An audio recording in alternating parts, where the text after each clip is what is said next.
Hello and welcome back to another episode of TrueOsprey.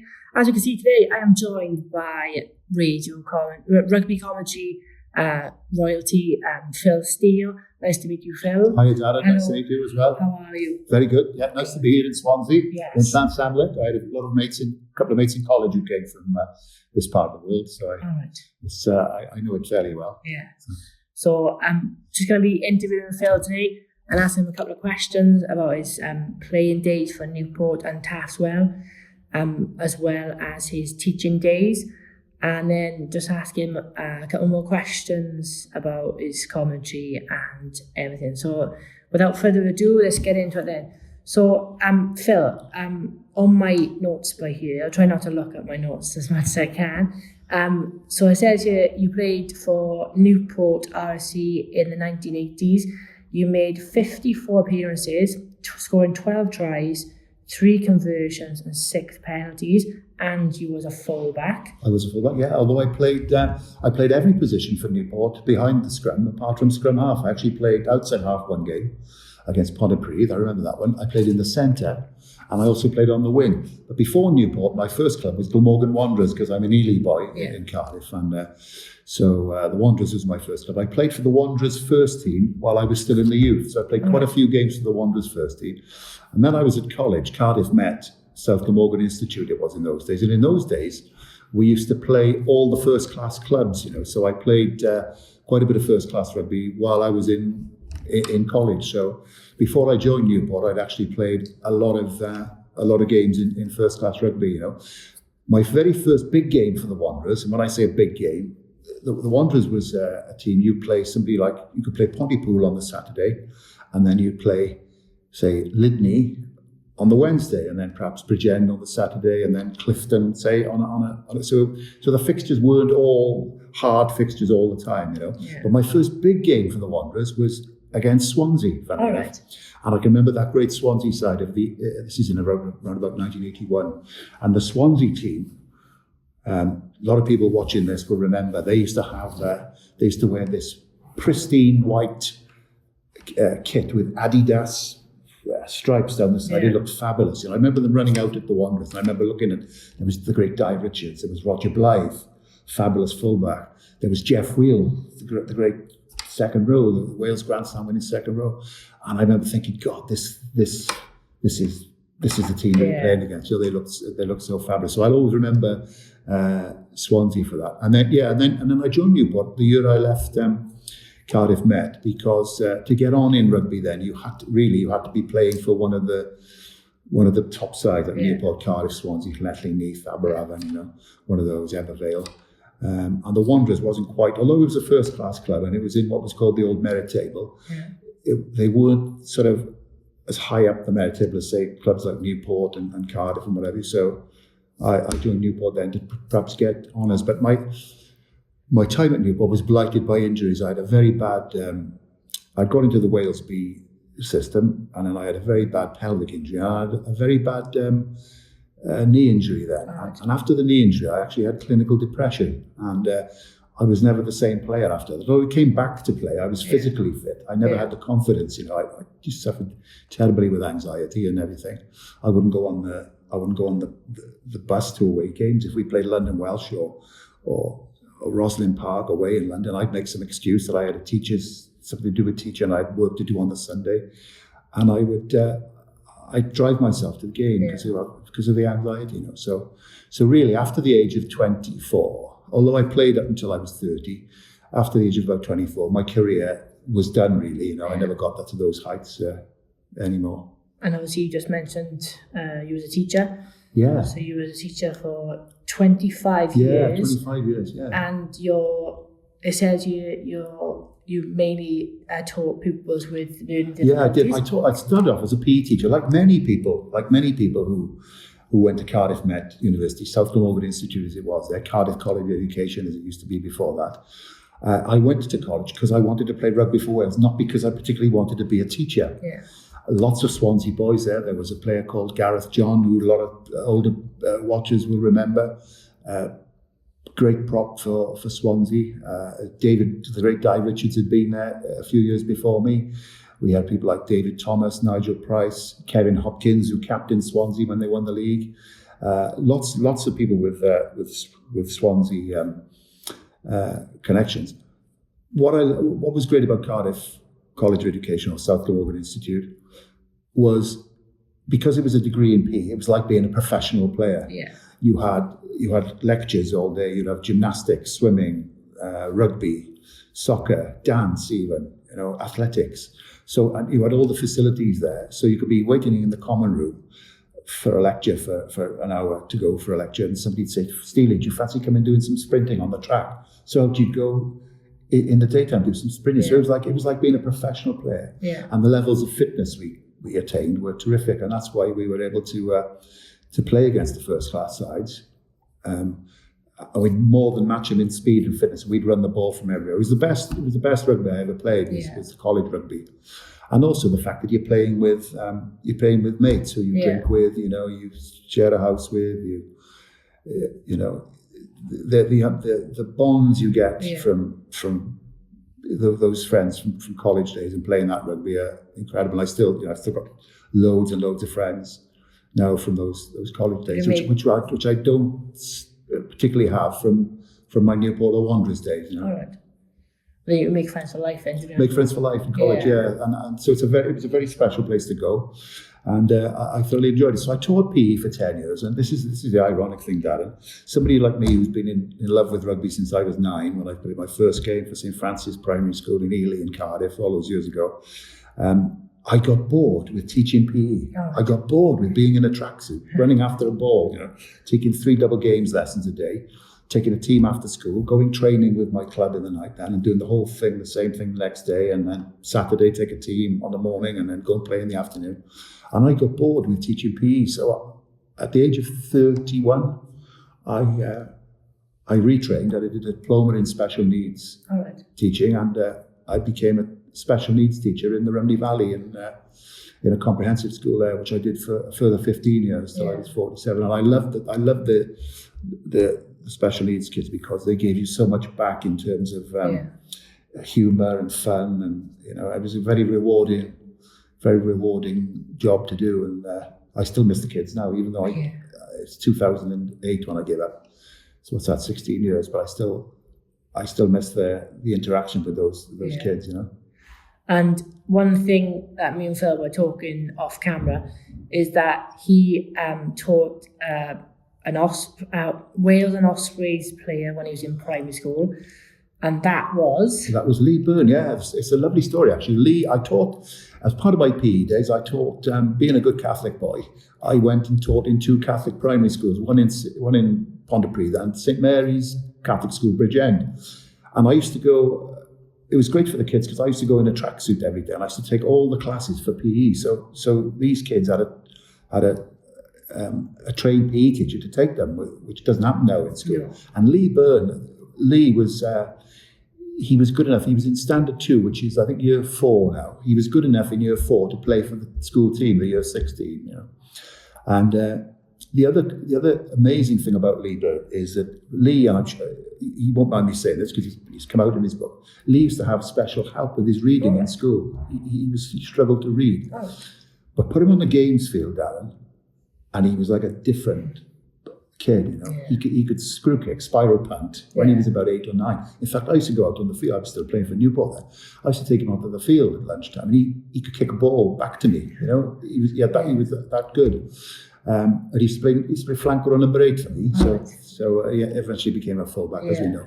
But the thing was with Lee, it was wonderful to see how, when he started playing rugby for the school, how he grew in confidence and how other kids looked up to him because he was such a fine rugby player. Yeah.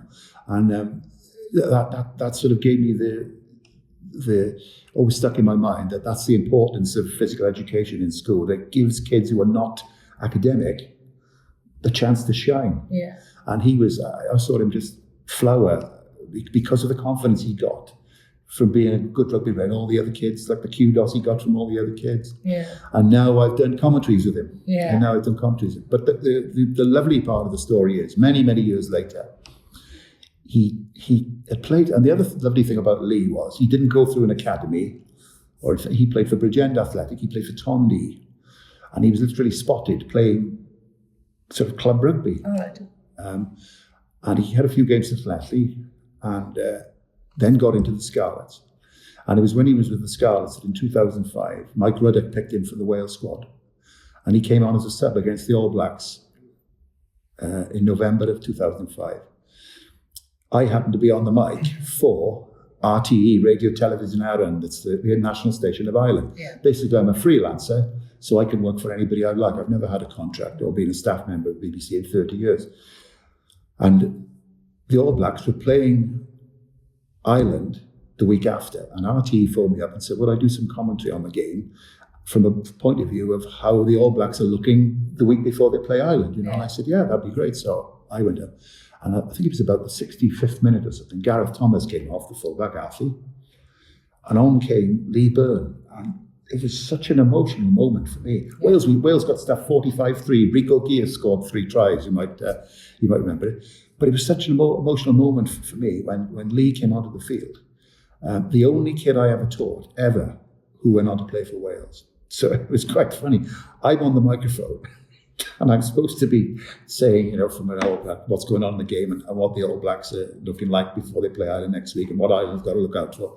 And instead I came out with this, emotional outburst about, there's a guy just come on for Wales now, Lee Byrne from the Scarlet, and I taught him in St Mary's Catholic School. So all these people in Ireland listening to this must have thought, what the hell is this bloke?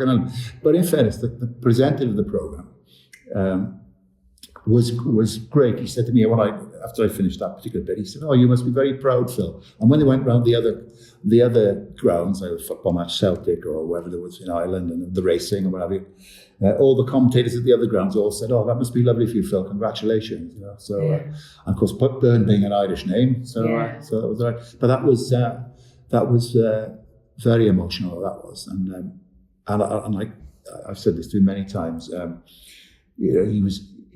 He's done me proud. Not that I've had that much to do with his career, but he's done me because he's turned out to be he was not just a fabulous player, but a gentleman as well. A lovely man. And we're doing a commentary with him in Newcastle Falcons against the Ospreys in a European game. And he took me with all the Ospreys players, because he still knew them pretty well, to a nightclub. We walked straight in. All these people were queuing up, all these youngsters were queuing up. And me in my 50s then, walking straight into the front of this nightclub. Well, I couldn't hear a thing going on, never mind, do anything else. But that was Lee looking after it, making sure Sir was, come on, Sir, you're going to this nightclub. I brought the average age up to about 21, I think. But that was a Lee, great guy. Whenever I see him now, it's always a handshake. It's nice for you both, isn't it? Seeing him grow up from a kid. It is, And the way he's turned out as a bloke is nice as well. Yeah. So obviously then, commentary, you best known as Scrum 5, and obviously a freelancer. So tell me a little bit more how you got into commentary and how many years have you been doing commentary for? Well, it's my 30th year.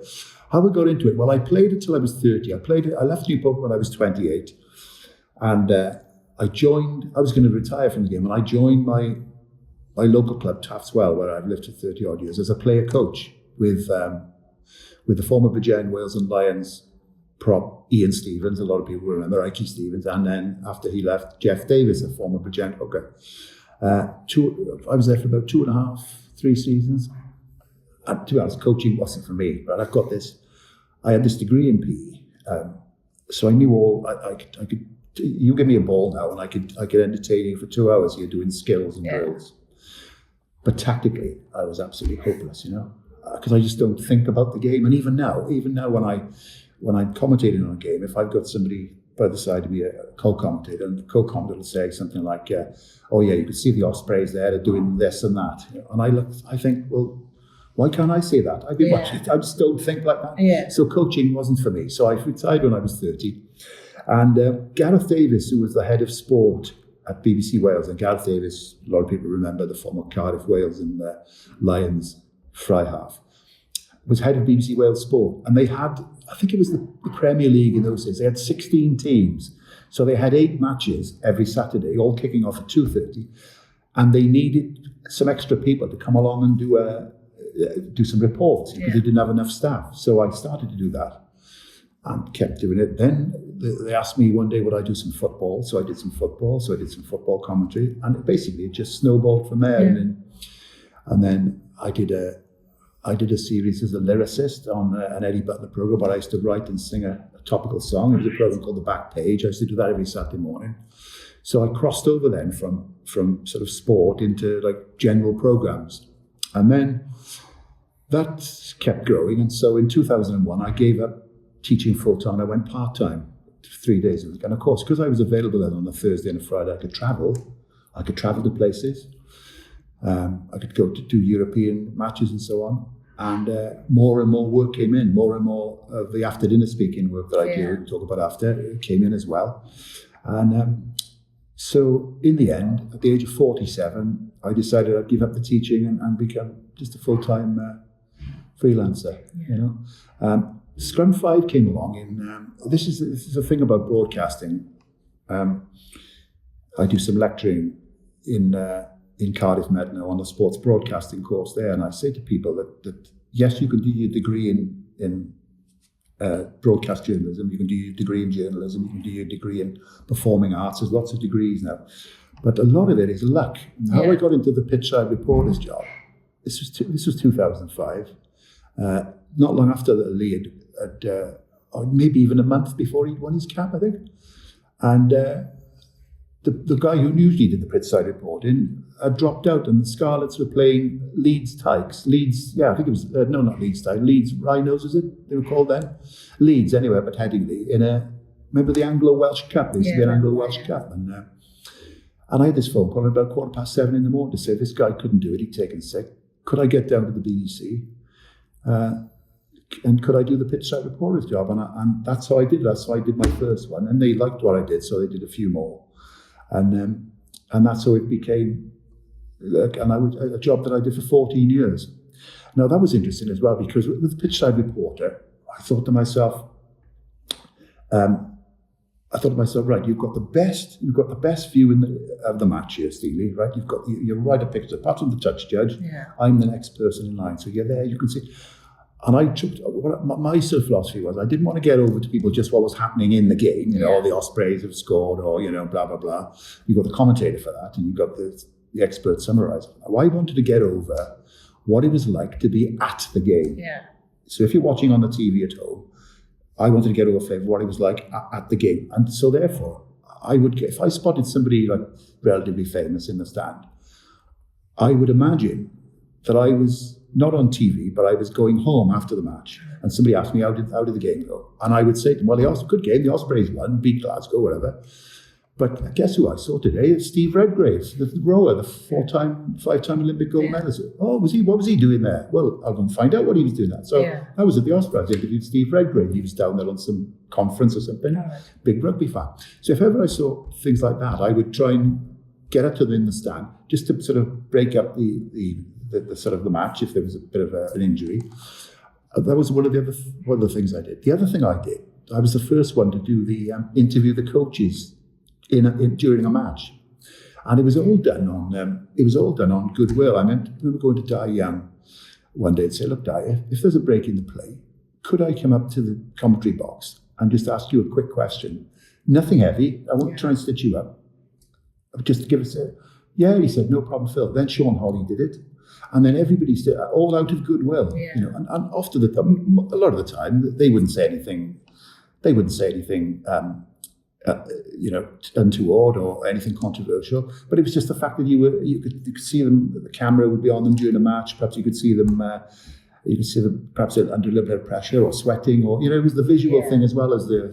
So that was all done through. I did that for years through goodwill, and now it's in the contract. When Welsh Rugby Union sign a contract to take part in the URC, it's in the contract. They must supply a coach for a word during a match. You know, it's so. But I was the first one to do it. The other thing I did was I used to interview players coming off the field after they'd been replaced. And again, I wouldn't do it if the Ospreys had lost with 40-0 down. Not they ever were, but if they were 40-0 down and you come up and nothing worse than having some smart ass coming up doing it 40-0 down and saying, you know, can I have... But if it was, I remember doing one with Adam Jones and Duncan Jones in the dugout. The Ospreys were comfortably ahead. They brought them off and I said to the camera, right, I'm going to sit in the middle of these two. And I had the mic and I put my arms around. I said, "No, this isn't the bar front row." You know, and so we had the humour there. Yeah. The boys were delighted to do it. They knew I wouldn't stitch them up, and it just added a bit of what we call colour, you know, to the things. I used to get criticised quite a lot because a lot of people thought I wasn't hard enough with questioning, but that was more. Because I'm an ex-player myself, I just thought that the main thing to have was empathy with somebody. And again, if you've just come off having lost in the last minute, the last thing you want is some smart ass coming up to you, sticking a mic up your nose and saying, "What happened there?" sort of thing. So I used to try and imagine it was me in that position. And I'd try and be a little empathetic, you know. So if you've missed a last minute kick to cost the game for the Ospreys, I'd say, Darren, bad luck with the kick, you know. What was going through your mind? And, you know, could you say why did nerves get the better? But from an empathetic way, you know, Darren, instead of it's like an accusatory way that a lot of reporters can do, you know. And I think by doing that, I think the players were always happy to talk to me because they knew I was doing it from a rugby person's point of view and an ex-player's point of view, not trying to catch them out and everything. Mind you, then, of course, you get Steely doesn't ask the tough questions, so you can't win either way, you know. So, but that was it. I did that role for 16 years. So. Another question for you. What is your favourite rugby ground you played at when you were playing? Oh, to play at was, I probably liked playing, obviously I'd say Rodney Parade. I liked playing at St Helens because the surface was so good and I was an attacking fullback, top of the ground, running fullback, so I'd like to play at St Helens. Stradey Park was always, I remember the first time I played at Stradey Park and they had anyone who remembers playing at Stradey Park, they had like a boot cleaner for your boots so that when you came off, you put this, just in the town, you put your boots under this sort of rotating brush and you clean your boots. I'd never seen that. And I remember running out at Stradey for the Wanderers it was, first time I played there and how bright the lights were. But Rodney Parade I loved when Rodney Parade was full. Yeah. It was a King's Home at Gloucester, played there. That was another lovely ground. And I also liked London Welsh as well because that was a real feeling of not the grandest ground in the world, but it was the history. You're playing on the same pitch as JPR and Gerald and John Dawes and the great London Welsh side of the 70s. Yeah. You know? So I'm a big man for my rugby history. So. Yeah. Obviously, you're just asking about what was the favourite ground you played at? What's the best ground you've commentated at? Well, obviously, Principality Stadium is lovely. One of the reasons for that is you're in the middle tier.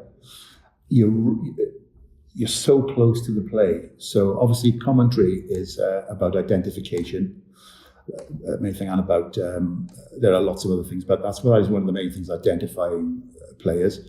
And the closer you are, the easier it is for that. Yeah. But also because you're in the middle tier, you're smack in the middle of the atmosphere. You get the sound coming up from below. You get the sound coming from behind you. And particularly for radio commentary, which relies on sound and your voice to be excited, that's a real big help, you know. But I did red button commentary on a couple of the finals, that were club finals the other day, a couple of weeks back. And even when there's only 5,000 in the ground, when there's only 3,000 in the ground, you still get the feeling you're in a cathedral, you know. It's a real, and you just think of, I'm sitting in the same seat that the great Bill McLaren would have been in, you know. And so that would be the other grounds. I would say one of my favourite would be Thomond Park in Limerick. I've done quite a few European matches there, and Ireland. The game in Ireland is very much traditionally a private school and quite a posh boy sport. You know, it's changing slightly now, but it's been like a middle class game. Yeah. Apart from in Limerick, it's very much a working class game, and rugby is everything. And you drive up to a game in Limerick, and cars will have the Munster flag hanging out of them, and they'll have the Munster flag in the front room, in the window, of the houses, and it's a fabulous atmosphere when that is full. Also like the Kingspan Stadium, Ravenhill, Belfast, I like that one. And then some of the French grounds, Montpellier is great. Clermont-Auvergne is a really good ground where Lee Byrne played. I saw did a commentary there when Lee was playing, and John Davis as well. All the flags and everything, because it's totally different. And then you go to places like Italy, Benetton in Treviso, which is a completely different vibe again. It's a much more relaxed vibe. People drink coffee rather than shelling beer down them and that. So every ground and every venue you go to really has got something about it. And I suppose it's not the ground; it's probably games that you remember more than actual ground. So you can ask me now my favourite game. Yeah. My favourite game. Well, obviously the Lee Byrne one would be there. Would be one. The one after that, I would probably say, would be. I did again. This was a Heineken Cup game in the days of when the Heineken Cup was something. It was, I can't remember was it 1999 or 1997 or something? And it was Pontypridd playing Munster. Pontypridd were out of they were bottom of their pool. Munster had already qualified, so it was a dead rubber. But Sardis Road was full, absolutely full. And it was like a mini international. And Pontypridd won it with either a last-minute penalty or a last-minute conversion by a guy called Brett Davey, who was their fullback. And it went in off the post. And even though Pontypridd, they won the game by about a point, but even though they couldn't qualify, it was still like they'd won the World Cup. The fans were delighted. They beat the great Munster team. And I just thought, for a Welsh club venue, Sardis Road, the atmosphere was fabulous, and that one, and the closeness to the score, and that one sticks out in the mind. The other games that you remember are ones for not particularly the result or the atmosphere, but you feel you've done a good commentary, And this is when people say about commentators being biased. I find it difficult to be biased because when I go into a commentary, your main concern is not the Wales win or the Ospreys win or the Dragons beat the Scarlets. Yeah. Your main focus is on getting your commentary right, And as long as you've got your commentary right and you feel you've enjoyed your commentary and you've done a good job as your commentary, the result is almost immaterial, After the game and a couple of weeks later, you might say, "Oh, it was great to be there when Ospreys won the Pro 14 in Dublin." It was great. But at the time, it's all about your commentary and how good was your commentary, and did you do the things that you should have done as a commentator and that sort of thing. Yeah. So personally, I find it hard to be. It's almost like the two teams who are playing, you've got no affinity with at all. That might be difficult for a fan for a diehard fan like yourself to perhaps understand, but that's the way I see it. You want to get your commentary right first, and then everything else sort of is a bit ephemeral really and falls into place later on. Yeah. The next question, we're going to go slightly off subject, but I wanted to get your thoughts on the new Super Rugby Cymru League and how it's going to, obviously it's been called the Welsh Premiership, and now obviously some teams not in there right now. So what are your thoughts on the way it's structured, and do you think it could be successful for the youngsters for the next step up to the regional teams? Or I've got mixed feelings about it. I understand why it's there, because they've obviously said that over the years the Premiership in its present form is not providing players, and if you reduce, the more you reduce size, the greater the concentration of talent. I understand that, but I also feel sad that great clubs like Neath, Pontypridd are not in it. Merthyr are not in it, but Merthyr were traditionally not one of the powerhouses of Welsh rugby, unlike Pontypridd and Neath. I know something had to give, and if they're going to go for the 10-team league, that somebody's got to miss out. But I am sad that the two great names of Welsh rugby are not in there. Because I think to have the big names there, I know it's 2024 and it should be all about meritocracy, and I understand all those arguments, but not to have two big names of rugby. I think it's important that you have as many of the big names, so that when somebody in England picks up the Sunday Times and looks at the results, he sees these names, he sees Pontypridd, he sees Neath, he sees Cardiff, he sees Newport, just to give that historical credibility to the league. But I say I understand why they did it.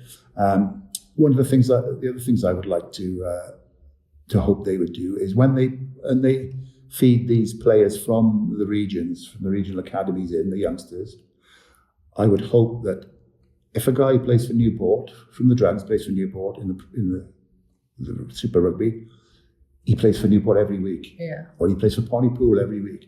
I hope they don't have this road where he plays for Newport one week and he plays for Ebervale the next week, because I think that would undermine the credibility of the league. And I think it's not fair on the fans, because the club fans, they want to know who the players are. They want to get behind these players and know them and everything. So I hope that happens. It hasn't happened in the past. In the past, we've had players playing 1 week for Pontypridd and then 2 weeks later for Cardiff. And I just think that undermines things. But I hope it succeeds. It's for 3 years, so I hope that the likes of Pontypridd, Neath and Merthyr are not excluded forever, that they do have a chance to come back. But something had to give, something had to be done. And I understand, I can see the theory of it, but I've got misgivings, but I hope it succeeds. I'll be covering it next year quite a bit as well. So because like you just mentioned, all the likes of Neath, Merthyr and Pontypridd not in it, but they are in a different league with the likes of Bonamine and I want to say Astragan likes as well. What a fantastic league! Well, you'll have Cardiff, you'll have Neath, Pontypridd, Merthyr for a start. You'll have Bargoed, who were the outstanding team in the championship. You'll have Cardiff Met University. You'll have Narberth, who were the outstanding team in Pembrokeshire. It's a really, really good league. There'll be 13 teams, so there's going to be 12 home games, which would be great for the clubs to have that amount of home games plus the cup. So that will be a really, really good league, and you'll have people I would think who played in the Premiership this season dropping down to teams there. I think the standard will be really good. Brecon as well, they'll be in it. There's a lot of good sides there. So that I think that will be a good league, and that will be the top of the community game there. And then maybe after those 3 years, that 3-year contract, maybe you'll have the whoever finished say now Neath and Pontypridd finished top 1 year, then the side goes up, and then Swansea or Newport drops down, so you've got that balance. Yeah, maybe. They could. That is the other criticism of this new rugby, Super Rugby Cymru, is that there's no jeopardy. No. And people who played in the Premiership when there was jeopardy will tell you, like James Hook and Richard Hibberwood, I do a lot of stuff with, and Richard always says, and Hookie always says, that every game, when you played for Gloucester, every game was a big game. In fact, he said that it was harder playing the teams who were in danger of relegation than the teams who were in the playoffs, because he said they would give absolutely everything. They would die for the cause. It was fabulous. So jeopardy is a very important thing, which is what the league lacks. Now, in 3 years, a lot can happen, as we know. I'm not sure whether they'll decide to go for automatic relegation, automatic promotion, or whether it would be a playoff. I would think if the team is going to come up, they'd have to show that they've got the financial means to stay in the league, that sort of thing. But say 3 years is a lifetime in Welsh rugby. 3 days is a lifetime in Welsh rugby at the moment. And the last question then, obviously you've got a book called The Nerves of Steel, a Phil Steele story. Yeah, that was written, I was asked by a publisher to write my story, talking about depression. A lot of people won't know that when I was 24, I did allude to it earlier on, when I was 24, after the knee injury I had with Newport, I had clinical depression then. I had psychotic depression, which is very serious, very, very uncomfortable to live with. Of course, it was the 1980s, the mid-80s. You couldn't talk about it. You couldn't say about mental illness. And it left me with two other quite bad bouts, but it left me with terrible anxiety, and I lived with terrible anxiety for many years. And I said to you earlier on that I wouldn't go on the bus to away games at Newport because of the anxiety. I'd drive myself. If I had to take a goal kick, if I was a goal kicker on the day, I'd be a bag of nerves just putting the ball down to kick. I had a claustrophobia attack at Ebervale going run out to Eugene Cross Park to play Ebervale for Newport. Just claustrophobia, just wanted the door to open, and so I wanted to sort of write my story to get over to people that when you have very bad depression, there's two things that you think. First of all, you think you're never going to get better, and secondly, you think you're the only person that's ever had that. Nobody else could possibly feel as bad as you feel, and I'm living proof that of both of those that are wrong. I did get better. I still take medication. I'm quite open about that, and also that it can happen to anybody. People say to me, Phil, we see you speaking at these dinners. You go abroad. You go to Hong Kong. You go to Dubai. You go to the British Virgin Islands. You go to Qatar to speak at dinners. How can you do that? You're the most confident bloke I ever knew. But nobody really knows that and what's going on inside. No one ever does. And I know that it is. There's quite a few. In fact, I could pick you. I say this in the book. I could name you an ex-international Welsh team of players who I know have had mental health troubles. So it's a lot more common than you think, and it's very important. If you are listening to this and that struck a chord, to talk about it. Yeah. Because on Scrum 5. We've seen a couple of ex-professionals, when they do retire, they don't know what to do after rugby, and they struggle with that change of training 5 days a week. Exactly, yeah. And it was explained to me by a doctor, by a psychiatrist. He said, you had your bug because all you ever wanted to do was play rugby for Wales. And of course you had the two injuries, the groin and then the knee. And it's like a bereavement, you lose your standing as a rugby player. It's how you see yourself. You're a rugby player, your self-image and everything. And you lose it, and the brain plays silly buggers with you, basically, and that's how and all these years later, I've got a lot of wisdom about the condition. I still take some slight medication. I'm aware of my own moods. Yeah. I can read myself if I feel I'm feeling a little bit low. So I look after myself that way. But the nicest thing about it is the amount of people I've been able to talk to and help. Yeah. I get phone calls from ex-players or colleagues, or I get phone calls out of the blue. Phil, I hear I read your book. Any chance I can have a coffee? And that's a nice thing to be able to do, just to say, look, yeah, and just to say, look, if I've had it, you're not the only one. You will get better, and just to share, share people's worries with them, basically. So that, ladies and gentlemen, has been Phil Steele. Thank you, Phil, for coming on. Thank you, Darren, and well done on this project that you do. It's fabulous. You're trying to bring a little bit of more interest to the Ospreys, and I just want to say, well, I better add, didn't I? So congratulations to Toby and the Ospreys on a really excellent season. They still could qualify for the playoffs, and if they do, that would be, in the context of what's going on in Welsh rugby, that would be an absolute miracle. You know? But so good luck to the boys. I think Toby and his team. Toby, but I think he's a very good coach and a really interesting bloke. Yeah. Every time I interview him, he always quotes Johnny Cash songs to me. So next time I see him, I must tell him I went to Nashville in January. I've been on holiday to Nashville back in January. So next time I interview him, I'm going to tell him that. Yeah. And I can see if I can pick out some obscure Johnny Cash song that he hasn't heard of. So thanks for the invitation. Thank you so much, Phil. Thank you. Don't forget, ladies and gentlemen, if you are new to the channel, don't forget to leave a like and a thumbs up. I won't reveal who I'm going to be interviewing, but I will be interviewing the Swansea RFC coach in a couple of weeks when things get finalised, and an ex-Wales international who played for the Ospreys and for Wales and the British Lions. So thank you again, and see you soon.